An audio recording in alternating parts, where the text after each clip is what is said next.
अभी सुन रहे हैं संध्या एंटरटेनमेंट की शानदार प्रस्तुति।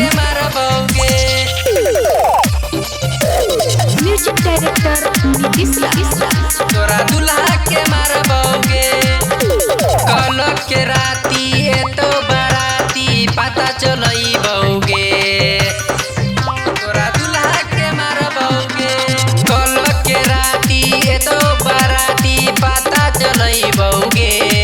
पंडाल में आग लगेबा समियाना में आग लगेबा तोरा दुल्हा के मारबोगे समियाना में आग लगेबा तोरा दुल्हा के मारबोगे कलक के राती ए तो बाराती पता चलइबोगे। प्रेजेंटेड बाय संध्या कलक के एंटरटेनमेंट। राती ए तो बाराती पता चलइबोगे।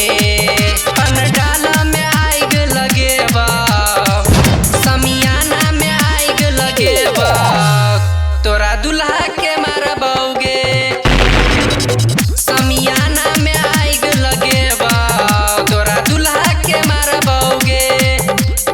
अभी सुन रहे हैं संध्या एंटरटेनमेंट की शानदार तोरा प्रस्तुति। दुल्हा के मारबोगे म्यूजिक डायरेक्टर नीतीश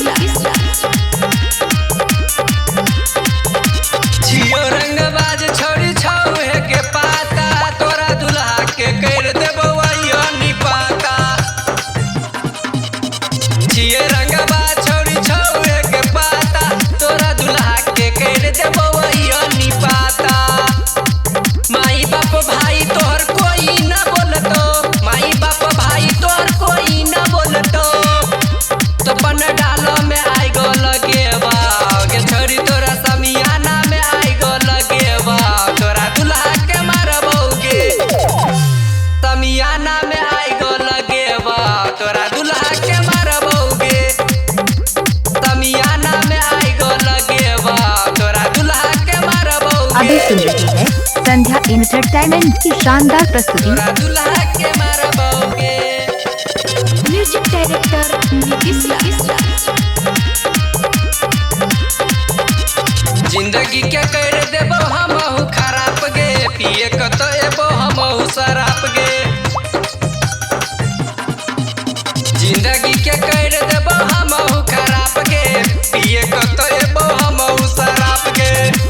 राइटर घूरन बबुआ दिया ल कोई न बोलतौगे राइटर घूरन अमरेश राज कोई न बोलतौगे।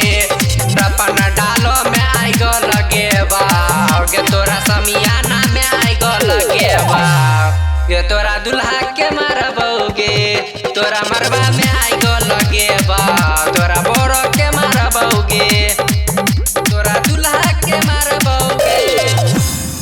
यदि आप चाहते हैं संध्या एंटरटेनमेंट के सभी ऑडियो वीडियो देखें तो चैनल को सब्सक्राइब जरूर करें और बेल आइकन को दबाना ना भूलें।